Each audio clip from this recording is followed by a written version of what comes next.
परमेश्वर पिता का धन्यवाद देता हूँ, उसने अवसर दिया प्रिय कि आपके बीच मैंने परमेश्वर के वचन को बांटूं। और परमेश्वर महान है और उसकी करुणा सदा की है। आज का मेरा शीर्षक है मसीह जीवन में आत्मिक उन्नति। तो सबसे पहले हम ये जानेंगे कि मसीह जीवन क्या है।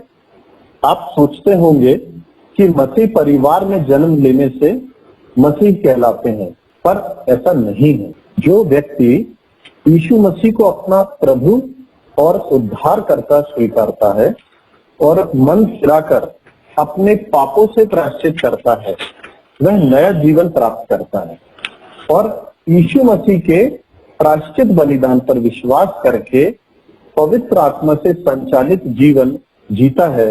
ऐसा जीवन मसीह जीवन कहलाता है। ये नहीं कि हम मसीह परिवार में हमने पैदा हो गए, हमने जन्म ले लिया तो हम मसीह हो गए, नहीं। उसके लिए हमको परमेश्वर के पुत्र हमारे उद्धारकर्ता यीशु मसीह पर विश्वास करना। तो ये हुआ मसीह जीवन। अब आइए देखते हैं आत्मिक जीवन क्या है। परमेश्वर आत्मा है। परमेश्वर आपके और मेरे लिए जो भी सृष्टि करता है वह आत्मिक रूप से सृष्टि करता है। जैसा कि स्वर्गदूत और मनुष्य, स्वर्गदूत आत्मिक प्राणी है और मनुष्य देह, प्राण और आत्मा से सृजा हुआ प्राणी है। बाइबल बताती है कि परमेश्वर अपने लिए जो सृष्टि करता है उसमें अपनी आत्मा में से आत्मा देता है। जैसा कि स्वर्गदूत को परमेश्वर ने अपनी आत्मा देकर सृजा है। और जैसा कि हम और आप जानते हैं कि आदम को परमेश्वर ने भूमि में से, भूमि की मिट्टी में से सृजा है और उसके नथनों में जीवन का श्वास फूंक दिया। अर्थात परमेश्वर ने अपनी आत्मा आदम के नथनों में फूंक दी। बाकी जो हम जल के प्राणी देखते हैं, आकाश के पक्षियों को देखते हैं और भूमि पर सभी प्रकार के जानवर देखते हैं, वह सब परमेश्वर ने मनुष्य के लिए सृजा है, अपने लिए नहीं सृजा।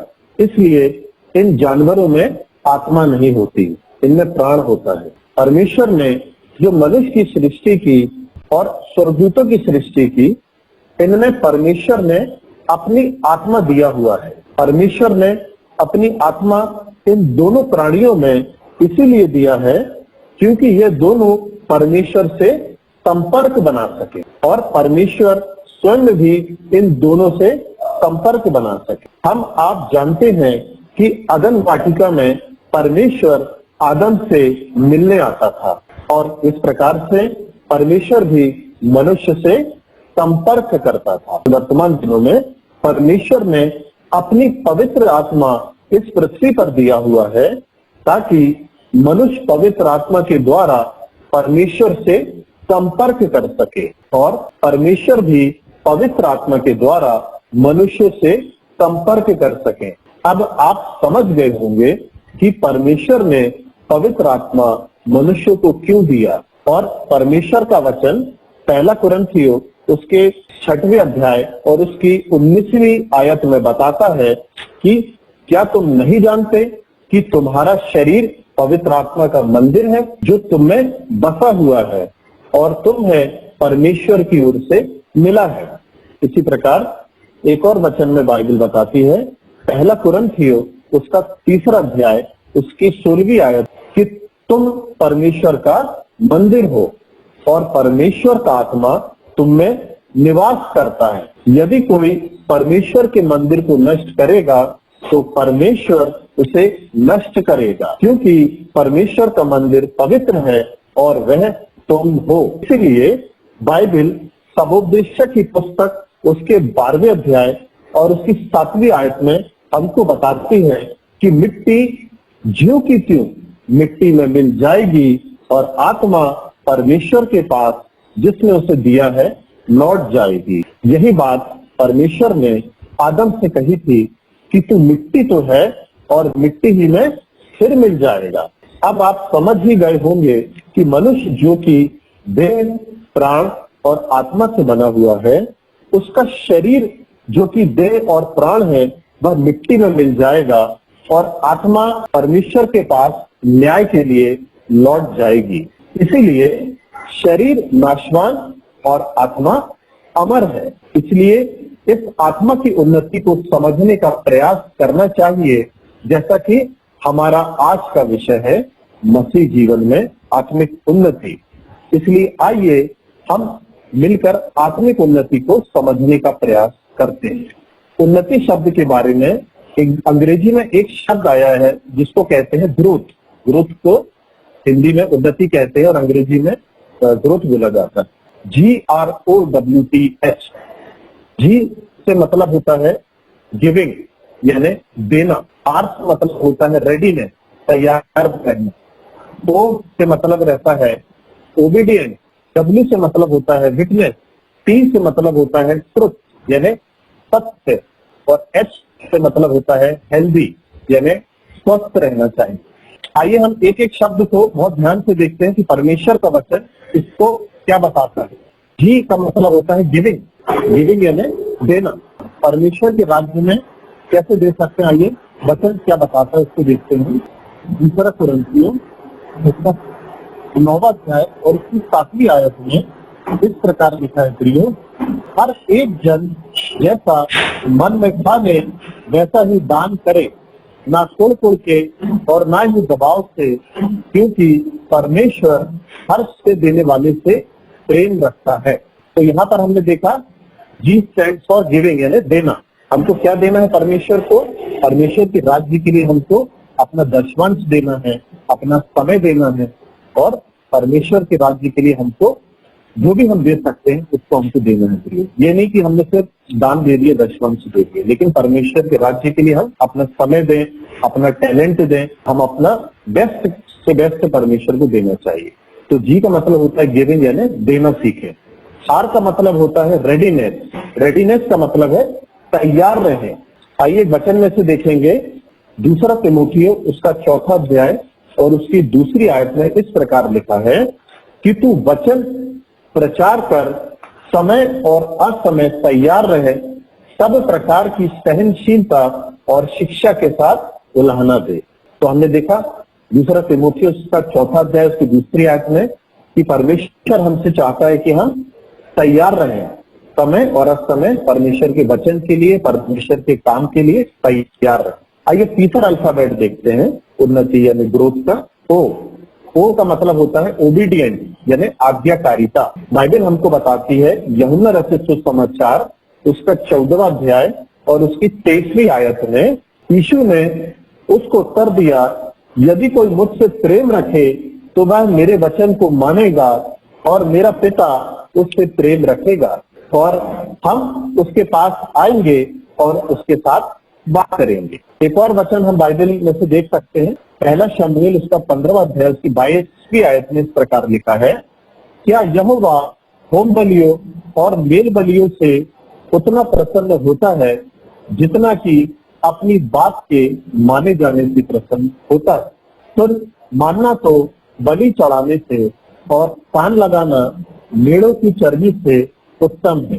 तो यहाँ पर आप देखें परमेश्वर आज्ञाकारिता को होम बलियों और मेल बलियों से ज्यादा महत्व देता है। परमेश्वर के लिए होम बलि और मेल बलि आप चढ़ाना चाहें अच्छी बात है, लेकिन परमेश्वर उससे भी अधिक अगर किसी चीज से प्रसन्न होता है तो वह है परमेश्वर के राज्य में आज्ञाकारिता। परमेश्वर आज्ञाकारिता से प्रसन्न होता है। इसके बाद हम एक और अक्षर को देखेंगे W। W का मतलब होता है विटनेस।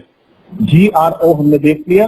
चौथा अल्फाबेट है ग्रोथ का W। W का मतलब है विटनेस यानी हम परमेश्वर के राज्य के लिए हमको गवाह बनना। लूका रचित सुसमाचार उसका 8वां अध्याय और उसकी 39वीं आयत में इस प्रकार लिखा है, अपने घर को लौट जा और लोगों से कह दे कि परमेश्वर ने तेरे लिए कैसे बड़े काम किए हैं। वह जाकर सारे नगर में प्रचार करने लगा कि यीशु ने मेरे लिए कैसे बड़े बड़े काम किए हैं।